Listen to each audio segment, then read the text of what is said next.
A very good evening to all of you.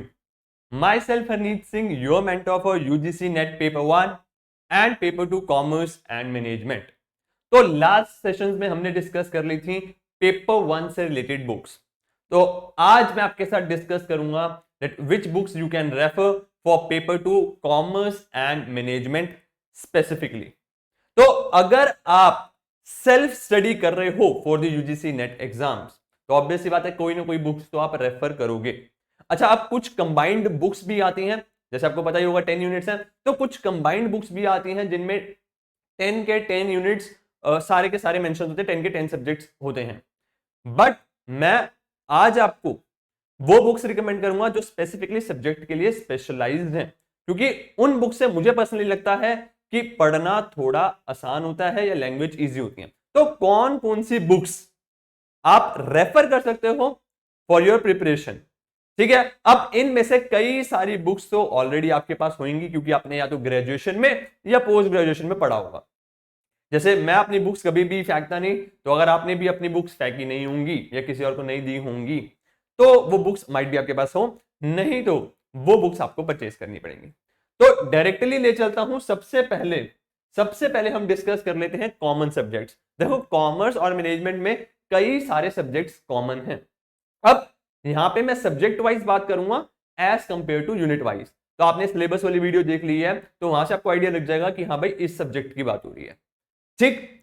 अब सबसे पहले कॉमन सब्जेक्ट्स में मैं बात कर लेता हूं अकाउंटिंग की। देखो, अकाउंट्स दोनों कॉमर्स और मैनेजमेंट दोनों में आ रहा है। मैनेज कॉमर्स में थोड़ा हायर लेवल, वरना मैनेजमेंट में थोड़ा कम लेवल। अब कॉमर्स में जो आप बुक्स रेफर कर सकते हो वो है जे.आर. मोंगा सर की। अगर बेसिक्स वगैरह जा रहे हैं तो बेसिक फाइनेंशियल अकाउंटिंग की बुक, या फिर अगर बाकी जो टॉपिक्स होंगे वो आपके कॉर्पोरेट अकाउंटिंग बुक में मिल जाएंगे। और पर्सनल लेवल पे भी ये बुक मैंने खुद पढ़ी है, तभी ही रिकमेंड कर रहा हूं। तो कई सारी बुक्स मेरे पास पढ़ी भी है, जैसे जे.आर. मोंगा सर की मैंने पर्सनली एक दो बार पढ़ी है, कॉर्पोरेट अकाउंटिंग वाली। इसी के थ्रू मैं आप सभी के लिए नोट्स वगैरह प्रिपेयर करता हूं। तो ये बहुत अच्छी बुक है, आई थिंक बेस्ट बुक है। हाँ, अगर आपको अगर आपके पास ग्रेजुएशन में आपने किसी और बुक से पढ़ा था या मास्टर्स में आपने किसी और बुक से पढ़ा था, तो मैं ये नहीं कहूंगा कि आप ये बुक खरीद के पढ़ने लग जाओ।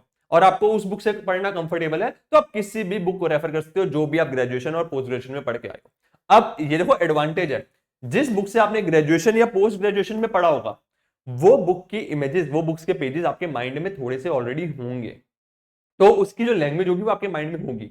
तो जब आप उसे दोबारा पढ़ोगे तो उसे पढ़ना थोड़ा आसान होगा एज कंपेयर टू एक नई बुक उठाने के लिए। तो आगे जितनी भी बुक्स मैं आपको एक्सप्लेन करने वाला हूं, बताने वाला हूं, अगर आप कोई और बुक ऑलरेडी ग्रेजुएशन और पोस्ट ग्रेजुएशन में पढ़ चुके हो और प्लस वो आपको बुक अच्छी लगी थी पढ़ने में, तो आप उसी बुक को रेफर करना एज कंपेयर टू ये वाली बुक, ठीक है। एक बात समझ आ गई फाइनेंशियल और फाइनेंशियल अकाउंटिंग के लिए। नेक्स्ट आता है, अगर हाँ बहुत बेसिक में जाना है तो 11 12 की भी आप ले सकते हो बुक्स, एनसीईआरटी वगैरह पढ़ सकते हो, वो भी आपको अवेलेबल हो जाएंगी। फिर आता है हमारे पास cost accounting. Cost accounting separately नहीं दिखता, बेसिकली अकाउंटिंग के अंदर ही सिलेबस में आपको कॉस्ट अकाउंटिंग का पोर्शन भी दिख जाएगा। तो कॉस्ट अकाउंटिंग में जो आप बुक रेफर कर सकते हो वो है एम एन अरोड़ा की सर की, या फिर महेश्वरी एंड मित्तल। अब मेरे लिए पर्सनल लेवल पे मैं एम एन अरोड़ा से मैंने बहुत सारे आपके नोट्स वगैरह प्रिपेयर करे हैं, बहुत ही बढ़िया बुक लगती है। सबसे बढ़िया बात मेरे को इस बुक की लगती है कि ये बहुत ही ज्यादा सिंप्लीफाइड है। मैंने दोनों ट्राई करी थी पढ़ना, मेरे को ज्यादा पसंद एम एन आई, एम एन अरोड़ा। ठीक, आपको क्या करना है, अब एक चीज याद रखना, हर एक बुक का थोड़ा अपडेटेड वर्जन लेना। ये ना हो कि बहुत ही 10-15 साल वाली पुरानी, जैसे फाइनेंशियल अकाउंटिंग कॉस्ट अकाउंटिंग में चल जाएगा, लेकिन कई सारे आगे टॉपिक्स आएंगे जो अपडेटेड चाहिए होंगे, ठीक। अच्छा, अब इसमें एक पॉइंट और ध्यान रखना। दूसरी चीज, पॉइंट क्या ध्यान रखना है आपको कि जब भी आप बुक्स उठा रहे हो, तो मैंने आपको फाइनेंशियल अकाउंटिंग बताई, कॉस्ट अकाउंटिंग की एम एन अरोड़ा बताई, जैसे अब ये नहीं करना कि एम एन अरोड़ा उठाई और मैं पूरे की पूरी बुक पढ़ने बैठ गया।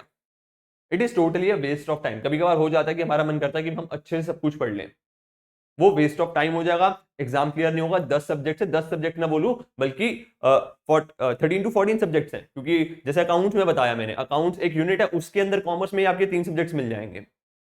आपको ऑडिटिंग भी मिल जाएगा, अकाउंट्स भी मिल जाएगा, कॉस्टिंग भी मिल जाएगा। तो 14 to 15 सब्जेक्ट्स ऐसे नहीं पढ़ने, स्मार्टली पढ़ने हैं। स्मार्टली कैसे पढ़ने हैं? मैंने जब कॉस्ट अकाउंटिंग की बुक उठाई, उस बुक में से मैं टॉप सिलेबस देखूंगा, टॉपिक में सिलेबस में से टॉपिक देखूंगा और उसी टॉपिक को रेफर करूंगा सिर्फ बुक के अंदर। ठीक, समझ आ गया? फिर आता है नेक्स्ट हमारे पास फाइनेंशियल मैनेजमेंट। फाइनेंशियल मैनेजमेंट में जो आप बुक रेफर कर सकते हो, RP Rastogi and M Y Khan and PK Jain की जो बुक्स हैं। तो एम वाई खान की बुक मैंने बहुत बार पढ़ी है, बहुत अच्छी बुक है, अच्छे से इलस्ट्रेशंस दे रखी हैं। और आरपी रस्तोगी हमारे, अगर आप ड्यू वगैरह में हो तो बेसिकली आरपी रस्तोगी हमारे कोर्स वर्क में लगती थी, तो वो मैंने ये भी पढ़ी हुई है, ये भी है। ये थोड़ी पतली बुक मिलेगी, ये थोड़ी मोटी बुक है। एडवांटेज डिसएडवांटेज ये है कि कभी कभार मेरे को डिटेल में पढ़ना पसंद आता है, तो मैं इस बुक को रेफर कर लेता हूं। कभी कभार मेरे को इस बुक से समझ नहीं आता तो मैं इस बुक को रेफर कर लेता हूं। तो आपको दोनों नहीं खरीदनी। अगर आपके पास आरपी रस्तोगी होगी, अगर कॉलेज में आपने पढ़ा होगा तो मोस्ट प्रोबेबली, तो उसी को रेफर कर लेना, दैट इज सफिशिएंट। नहीं तो अगर लेना चाह रहे हो या पढ़ना चाह रहे हो तो एम वाई खान को भी आप रेफर कर सकते हो। ठीक है। अच्छा, अदर एक और चीज है, सर हम कितनी सारी बुक्स खरीदेंगे? तो एक आइडिया और दे देता हूं आपको। अब ऑनलाइन ना कई सारे रिसोर्सेज अवेलेबल होते हैं, तो अगर आप आईसीआई की वेबसाइट पे जाओगे, आईसीआई की वेबसाइट पे जाओगे और उधर स्टडी मटेरियल का ऑप्शन होता है। आईसीआई का होता है और आईसीएसआई का भी होता है। दोनों के स्टडी मटेरियल के थ्रू भी आप पढ़ सकते हो। अच्छे स्टडी मटेरियल है, ऐसा डिफिकल्ट नहीं होता कुछ टॉपिक्स को छोड़ के। तो फ्री में अगर आपको लेट्स सपोज मेरे को सर कॉस्ट अकाउंटिंग के 3 टॉपिक पढ़ने हैं, मैं क्यों बुक खरीदूं पूरी बुक, ये मेरे पास नहीं पढ़ी, तो उसके लिए आप आईसीआई का स्टडी मटेरियल भी डाउनलोड कर सकते हो और उसके थ्रू पढ़ने की कोशिश कर सकते हो। अच्छे स्टडी मटेरियल है, ठीक है। या आईसीएसआई के भी होते हैं, बेसिकली सीए के जो वो हो गया और सीएस के जो स्टडी मटेरियल होते हैं, ये दोनों आप रेफर कर सकते हो ऑनलाइन। फ्री में आपको स्टडी मटेरियल इनके अवेलेबल हो जाएंगे। फाइनेंशियल अकाउंटिंग के भी है, कॉस्ट अकाउंटिंग के भी है, फाइनेंशियल मैनेजमेंट के भी है। तो वहां आपको पूरी लिस्ट मिल जाएगी उनके जो जो भी वो होते हैं, इंटरमीडिएट, फिर ग्रुप और जो फाइनल वाला है, उनमें आपको बुक्स की लिस्ट मिल जाएंगी। तो उसके थ्रू भी आप फ्री में आप यहाँ इस रिसोर्स को रेफर कर सकते हो। ठीक, आगे चले। नेक्स्ट आता है हमारे पास organizational theory and organizational behaviour. अगर फॉरेन ऑथर पढ़ना और बेस्ट बुक है जो है वो स्टीफन आर रॉबिन्स। अगर इंडियन ऑथर और सिंपलीफाइड चलना है तो टीएन छाबरा और सीबी गुप्ता। बेसिकली अगर आपने ग्रेजुएशन में सीबी गुप्ता वगैरह ऑलरेडी आप पढ़ के आए होंगे, तो वही कहूंगा अगर जो बुक्स ऑलरेडी पढ़ी हुई हैं तो उनको ही रेफर करना। सेकेंड थिंग, आप बुक रेफर करते ध्यान रखना पूरी बुक नहीं पढ़नी, सिर्फ टॉपिक्स सेलेक्ट करने हैं जो सिलेबस में गिवन है। अच्छा, अब कुछ टॉपिक्स आपको ऐसे होंगे जो इन बुक्स में नहीं मिलेंगे, तो उसके लिए आपको क्या करना है? उसके लिए आपको बिजनेस मैनेजमेंट की स्टीफन एंड पी रॉबिन्स वगैरह आप रेफर कर सकते हो। बेसिकली क्या प्लानिंग, ऑर्गेनाइजिंग, स्टाफिंग ढूंढोगे तो वो आपको इस बुक्स में प्रॉपर सिलेबस में मिल जाएगा। तो जो मैनेजमेंट वाला पोर्शन है उसके लिए आप ये बुक रेफर कर सकते हो। ठीक, फिर आता है हमारे पास human resource management. Human resource management में सबसे बढ़िया बुक है केशवत ठप्पा की बेस्ट बुक है। नहीं तो अगर बेसिक वाली चाहिए तो वो सीबी गुप्ता है। दोनों ही बेस्ट बुक है, किसी भी एक को आप रेफर कर सकते हो। फिर अगर हम बात कर ले मार्केटिंग मैनेजमेंट की, तो मार्केटिंग मैनेजमेंट की आई थिंक इसमें कोई लड़ाई ही नहीं है, एक ही बुक सबसे बेस्ट है, फिलिप कॉटनर। और ये बुक मैंने पर्सनल लेवल पे पढ़ी है, बहुत डिटेल्ड में अच्छे से एक्सप्लेन होते हैं कंसेप्ट, और सबसे बढ़िया लगता है जो एग्जांपल्स इन्होंने दिए होते हैं मुझे, तो आई थिंक ये पढ़ी भी है मेरे पास। तो फिलिप कोटलर की बुक आप रेफर कर सकते हो। अपडेटेड वर्जन लेना तो अपडेटेड एग्जांपल्स मिलेंगे। तो जैसे मुझे एग्जांपल्स के थ्रू पढ़ना बहुत पसंद है, तो एग्जांपल्स के थ्रू एक्सप्लेन होती हैं चीजें, बहुत बढ़िया बुक है। तो आप इस बुक को रेफर कर सकते हो फॉर मार्केटिंग मैनेजमेंट। ठीक, नेक्स्ट आते हैं अपने पास इकोनॉमिक्स। अब इकोनॉमिक्स में बच्चों एक चीज ध्यान रखना, अगर आप कॉमर्स के स्टूडेंट हो तो आपकी आ रही है सिर्फ माइक्रो इकोनॉमिक्स, मैक्रो इकोनॉमिक्स के कुछ भी क्वेश्चन नहीं है। और अगर आप मैनेजमेंट के स्टूडेंट्स हो तो आपके पास माइक्रो इकोनॉमिक्स और मैक्रो इकोनॉमिक्स दोनों के टॉपिक्स मेंशन है सिलेबस में। और एक बेसिक अच्छी बुक हम रेफर करते थे, टीआर जैन, जो हम स्कूल में भी बच्चे रेफर करते हैं, वो आप यूज कर सकते हो।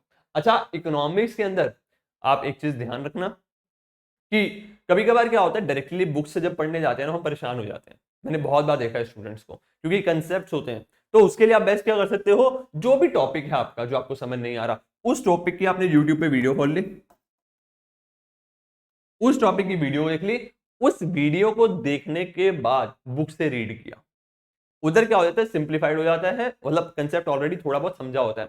तो आपको पढ़ना आसान हो जाता है। क्योंकि मैंने बहुत बार देखा है कि स्टूडेंट्स फंस जाते हैं वो डायरेक्टली जब इकोनॉमिक्स के, खासकर तो मैक्रो इकोनॉमिक्स के कंसेप्ट डायरेक्टली बुक्स के थ्रू पढ़ने चल जाते हैं। ठीक, बाकी अगर आपने ग्रेजुएशन या पोस्ट ग्रेजुएशन में कोई और बुक रेफर करी होगी तो वो भी आप रेफर कर सकते हैं। नेक्स्ट आता है हमारे पास स्टैट्स। स्टैट्स या बोले या क्वांटिटेटिव टेक्निक्स, इसमें आप एनडी वोरा बेस्ट बुक जो हम रेफर करते हैं, आई थिंक सबसे बेस्ट बुक है, आप इसको रेफर कर सकते हैं बिजनेस स्टैट्स की। या फिर अगर फॉरेन ऑथर करना है तो स्टैटिस्टिक्स फॉर मैनेजमेंट में लेमन एंड रूबिन कर सकते हो, तो ये भी बहुत बढ़िया बुक है। ठीक है, नेक्स्ट आ जाता है हमारे पास international business. International business commerce में यूनिट 1 का जो पोर्शन है उसकी बात कर रहा हूं, और मैनेजमेंट में तो अलग से ही यूनिट है। इंटरनेशनल बिजनेस के लिए चार्ल्स हिल्स की बुक रेफर कर सकते हो। हाँ, अब हमारे जैसे कॉलेज या ग्रेजुएशन या पोस्ट ग्रेजुएशन में क्या होता था, टीचर्स रीडिंग्स वगैरह प्रोवाइड करती थी, तो अगर आपके पास वो रीडिंग्स पड़ी हुई हैं तो उस रीडिंग्स को भी आप डायरेक्टली रेफर कर सकते हो। और एक और चीज बता दूं भाई, हर एक बुक में आपको डेप्थ में पढ़ना है। टॉपिक जो भी गिवन है सिलेबस में उसको डेप्थ में पढ़ना है, इररेलेवेंट टॉपिक को डेप्थ में नहीं पढ़ना। क्योंकि पहले एग्जाम इजी होते थे यूजीसी नेट के, तो हम बोलते थे बेसिक बेसिक पढ़ लो काम हो जाएगा। बट अब से हुआ क्या है, अगर आपने जून 2023 का एग्जाम देखा होगा, क्वेश्चन पेपर देखा होगा, जैसे हम डिस्कशन कर भी रहे हैं लाइव क्लासेस के थ्रू, तो जो एग्जाम का लेवल है वो इंक्रीज हो चुका है। तो बेसिक बेसिक पढ़ के नहीं चलेगा, आपको अच्छे से वो टॉपिक की अंडरस्टैंडिंग होनी चाहिए। ठीक, नेक्स्ट आता है हमारे पास, अब ये हो गई हमारी सारी कॉमन बुक्स। अब बात कर लेते हैं वो बुक्स की जो ओनली फॉर कॉमर्स है, मतलब वो सब्जेक्ट्स जो सिर्फ कॉमर्स के अंदर है, मैनेजमेंट के अंदर नहीं है। इसके बाद हम डिस्कस कर लेंगे जो सिर्फ मैनेजमेंट के अंदर है। ठीक, तो कॉमर्स के अंदर जो सेपरेट अलग सब्जेक्ट्स आते हैं, सबसे पहले ऑडिटिंग आता है। ऑडिटिंग ऑडिटिंग आपका अलग से नहीं है, याद करो जो हमारे अकाउंट्स वाली यूनिट है उसी के अंदर सेकंड पोर्शन है ऑडिटिंग का। अब इधर जो आप बुक रेफर कर सकते हो दैट इज अरुणा झा, अच्छी बुक है, बट इधर ध्यान रखना 2-3 क्वेश्चन देखने को मिलते हैं ऑडिटिंग से, उससे ज्यादा नहीं मिलते, तो उस पर ज्यादा टाइम डिवोट मत करना। ठीक, फिर आता है हमारे पास बिजनेस एनवायरमेंट। बिजनेस एनवायरमेंट में आप फर्नांडो सर की बुक रेफर कर सकते हो, अच्छी बुक है। अच्छा, कभी कभार जो हमारा मैनेजमेंट के स्टूडेंट्स हैं उधर भी आपको बिजनेस एनवायरमेंट से क्वेश्चन देखने को मिल जाते हैं, क्योंकि बेसिकली मैनेजमेंट से लिंक कर रहा होता है, तो आप भी इस बुक को रेफर कर सकते हो स्पेसिफिकली फॉर द टॉपिक जो आपके मैच हो रहे हैं या प्रीवियस ईयर क्वेश्चन जो आपके मैच हो रहे हैं। ठीक, उसके बाद आती है हमारे पास रिसर्च की बुक। रिसर्च में हमारे पास है CR कोठारी बुक, बहुत ही बढ़िया बुक है, ये हमने आई थिंक सभी ने पढ़ी होगी अपने मास्टर्स में जब हमारा रिसर्च टॉपिक आया होगा। ठीक, मैनेजमेंट में सिलेबस नहीं है, और कॉमर्स में रिसर्च की बुक के लिए CR कोठारी आप रेफर कर सकते हो, अच्छी बुक है, मैंने भी पढ़ी थी अपने मास्टर्स में। फिर आता है banking and finance. Banking and finance में जो आप बुक रेफर कर सकते हो दैट इज पाठक सर की बुक रेफर कर सकते हो, अच्छी बुक है, ये मैंने पर्सनली भी पढ़ी हुई है, इंडियन फाइनेंशियल सिस्टम। आप इसका अपडेटेड वर्जन ले लेना, क्योंकि इसमें क्या होगा कि जो अपडेटेड एग्जांपल्स होंगे या अपडेटेड कंटेंट होगा वो अवेलेबल हो जाएगा, तो आप ये बुक रेफर कर सकते हो फॉर बैंकिंग एंड फाइनेंस। अच्छा, बहुत सारे बेसिक टॉपिक्स भी होंगे तो वो ऑलरेडी आपको पता भी होंगे, जो नहीं पता वो आप बुक के थ्रू रेफर कर सकते हो। ठीक, फिर आता है हमारे पास legal aspects of business. Legal aspects of business के लिए आपके पास है पाठक सर की बुक। अब इसमें ध्यान रखना, देखो लीगल एस्पेक्ट्स के लिए आप जनरली CS वगैरह के नोट्स वगैरह भी रेफर कर सकते हो, CA के नोट्स वगैरह भी रेफर कर सकते हो। CA के नोट्स में नहीं होगा, जो CS के मिल जाएंगे थोड़े बहुत लॉस, उन लॉस को आप वहां से भी पढ़ सकते हो, वरना यूट्यूब वीडियोस वगैरह से भी देख सकते हो। इधर क्या होगा, बेसिकली बहुत ज्यादा फैक्चुअल टॉपिक है, तो ऐसा कुछ नहीं है इस बुक में कि आप पढ़ने बैठोगे तो समझ आ रहा है या समझने वाला है। फैक्ट्स हैं, आपको लर्न करने हैं। एंड में जैसे मैंने हर बार कहा है कि फैक्ट्स वगैरह वाले लीगल एस्पेक्ट हो गया, इनकम टैक्स हो गया, वो आप एंड में ट्राई करा करो कवर करना, क्योंकि लर्न करने वाली चीजें एग्जाम के जितनी पास करोगे उतना अच्छा होगा। ठीक, फिर नेक्स्ट आता है हमारे पास टैक्सेशन। आई थिंक टैक्सेशन की सबसे बढ़िया बुक है गिरीश आहूजा सर की बुक। गिरीश आहूजा सर की बुक रेफर कर सकते हो, ये हमारे ग्रेजुएशन पोस्ट ग्रेजुएशन में यूज थी। हाँ, अब इधर जैसे मैं ICI का जो आपका स्टडी मटेरियल है, यहाँ पे मेरे को पर्सनल लेवल पे गिरीश आहूजा सर से ज्यादा बेटर लगता है ICI का स्टडी मटेरियल, तो आप उधर ICI का स्टडी मटेरियल बुक भी रेफर कर सकते हो। बट हाँ, फिर बोलूंगा, अगर आपने यही बुक रेफर करी थी ग्रेजुएशन में और आपको कंफर्टेबल है तो आप उस बुक को रेफर कर सकते हो। जैसे अब शुभम सर वगैरह और मेरे की बात करूं तो शुभम सर को पर्सनली गिरीश आहूजा सर की बुक बहुत पसंद है, टेक्स्ट के जब भी कंसेप्ट की बात आती है। मैं पर्सनली जब रेफर करता हूं मैं आईसीआई के नोट्स स्टडी मटेरियल रेफर करता हूं। तो इट्स टोटली योर चॉइस, आप दोनों देख कंपेयर कर सकते हो। ठीक, ये हो गई हमारी बात कॉमर्स की। ठीक है, अब कॉमर्स के सारे सब्जेक्ट्स कवर हो गए। अब बात कर लेते हैं मैनेजमेंट की। मैनेजमेंट की आपके पास जो आ जाएंगी स्पेसिफिकली वो आ जाएंगी सबसे पहले ऑपरेशन मैनेजमेंट की। ऑपरेशन मैनेजमेंट की जो बुक है आपके पास, जेहिजर की बुक रेफर कर सकते हो या विलियम जेमिसन की बुक रेफर कर सकते हो। पर्सनल लेवल पे ये बुक बहुत बढ़िया, मतलब मैंने खुद इससे पढ़ा है, इससे आपका कंटेंट वगैरह क्रिएट करा है। ये बुक बहुत अच्छी है, सिंपलीफाइड है, मैं आपको दिखा भी देता हूँ। तो ये मेरे पास था, ये वाला वर्जन था इस बुक का, बहुत अच्छी बुक है, आप इस बुक को रेफर कर सकते हो। सिंपलीफाइड है, बट याद रखना डिटेल में ज्यादा जाने की जरूरत नहीं है। ठीक, फिर आता जाता है स्ट्रेटेजिक मैनेजमेंट। स्ट्रेटेजिक मैनेजमेंट में चार्ल्स हिल्स की बुक आप रेफर कर सकते हो, बहुत ही अच्छी बुक है। फिर आती है नेक्स्ट हमारे पास जीबीआई। जीबीआई के लिए जो आप बुक रेफर कर सकते हो जेपी शर्मा जी की, वो बुक अच्छी है। उसके बाद आता है एमआईएस। एमआईएस में आप पियर्सन की केनेथ एंड लॉन्डन बुक को रेफर कर सकते हो, बहुत बढ़िया बुक है। ठीक, फिर आता है एंटरप्रेन्योरशिप। एंटरप्रेन्योरशिप में आबा माथुर जी की आप बुक रेफर कर सकते हो। हाँ, एंटरप्रेन्योरशिप में कभी कभार क्या होता है, जो हमारी ग्रेजुएशन और पोस्ट ग्रेजुएशन के लेक्चरर्स होते हैं उनकी पर्सनल वाली बुक्स भी छपी होती है, तो आप उनको भी रेफर कर सकते हो। ठीक है, अच्छी बुक्स होती हैं वो। ठीक है, ये हो गई आपकी सारी books related to paper to commerce and management. अब जो इंपॉर्टेंट पॉइंट्स है फिर मैं डिस्कस कर लेता हूं आपके साथ बच्चों। पहली चीज, अगर आपने कोई ग्रेजुएशन या पोस्ट ग्रेजुएशन में बुक पढ़ी है तो उसी बुक को रेफर करना है as compare to this list, और वो हो सकता है चांसेस कि आपके पास बुक्स पढ़ी भी हो। ठीक, फिर दूसरा, अगर ऑनलाइन फ्री में ढूंढ रहे हो तो आईसीआई का स्टडी मटेरियल, आईसीआई का और आईसीएसआई का स्टडी मटेरियल, बेसिकली सीए और सीएस वाला स्टडी मटेरियल आप रेफर कर सकते हो। फिर अब जब बुक पढ़ रहे हैं तो कंप्लीटली नहीं बुक पे रिलाई करना, आपको सबसे पहले सिलेबस को खोलना है। सिलेबस को खोलने के बाद उन टॉपिक्स को ही पढ़ना है जो एग्जाम में आ रहे हैं, पूरी की पूरी बुक पढ़ना नहीं है। ठीक, अब कई सारे बच्चों के पास जो बुक्स वगैरह अपने पास संभाल के नहीं रखते, अब आप क्या कर सकते हो, देखो एक चीज होती है, या तो मैं इन सारी बुक्स को परचेज कर लूं, नहीं है तो अगर कुछ होंगी तो कुछ बाकी परचेज कर लूं। दूसरा क्या है, मैं किसी कोर्स में एनरोल कर लूं, चाहे आप हमारे में करें या किसी और में करें, तो कहीं ना कहीं तो कॉस्टिंग तो सेम से ही आ जाती है। कोर्स में आपको एडवांटेज ये हो जाएगा, टेस्ट सीरीज भी मिल जाएंगी।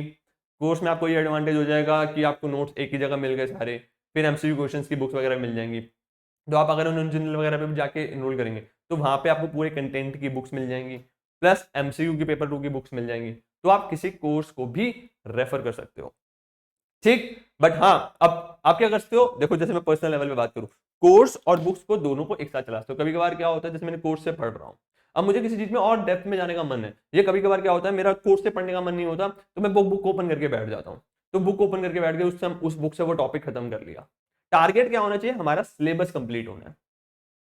ठीक, ऐसा नहीं करना कि यार मैंने अकाउंटिंग पढ़ने बैठा, मैंने एक जेआर मोंगा उठा ली, कोई और बुक उठा ली, 4-5 बुक्स उठा ली, एक ही टॉपिक को मैं चारों बुक से पढ़ी जा रहा हूं। That is totally going to waste your time, और आपका सिलेबस 101% खत्म नहीं हुआ एग्जाम से पहले। एक बुक आपने सेलेक्ट कर ली, आपने एक टॉपिक ले लिया, उस टॉपिक को उसी बुक से पढ़ लिया और खत्म करा, और अपने में कॉन्फिडेंस रखते हैं कि वो टॉपिक खत्म हो गया। जैसे कभी कभार गंदी आदत होती है कि यार उस बुक से देख लूं, उसमें बुक में छोटा टॉपिक और मिल गया, अब उसको भी पढ़ी जा रहे हो, फिर दूसरा और मिल गया, ऐसे कभी खत्म ही नहीं होगा वो सिलेबस आपका। एक टॉपिक लिया, एक बुक सेलेक्ट करी आपने, उस टॉपिक को उस बुक से खत्म कर लिया।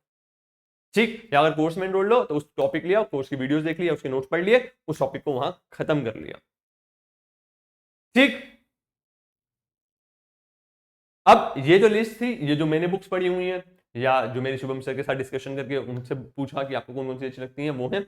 अगर कोई ऐसी बुक जो आपको लगता है कि यार ये बुक भी इस लिस्ट में जरूर होनी चाहिए थी, बहुत अच्छी बुक है, वो आप कमेंट सेक्शन में, मतलब उसका सब्जेक्ट और उस बुक का नाम आप कमेंट सेक्शन में लिखो, ताकि हमें भी पता चले, हम भी उस बुक को पढ़ें, मैं भी पढ़ूं पर्सनल लेवल पे, देखूं कैसी है, और बाकी स्टूडेंट्स को भी पता चले कि हाँ भाई ये बुक्स को भी वो रेफर कर सकते हैं। एडवांटेज क्या इन बुक्स का जो भी मैंने लिस्ट दी है, बहुत सारी, मैक्सिमम मैंने पढ़ी हुई हैं, ऑलमोस्ट 80 to 90%। जब आपका कंटेंट प्रिपेयर करते हैं, अच्छी है, सिंपलीफाइड है, ज्यादा आपको टेक्निकल जार्गन्स नहीं मिलेंगे, डिफिकल्ट वर्ड्स नहीं मिलेंगे। तो आप अगर ज्यादा इंग्लिश में भी स्ट्रांग नहीं होना, तब भी आप इन बुक्स को सबको रेफर कर सकते हो और अच्छे से ही वो आपको समझ आएंगी। ठीक, अंडरस्टैंडिंग पे फोकस जरूर करना है। ठीक, समझ आ गया? So that's all for a day. Bye bye, take care, all the best.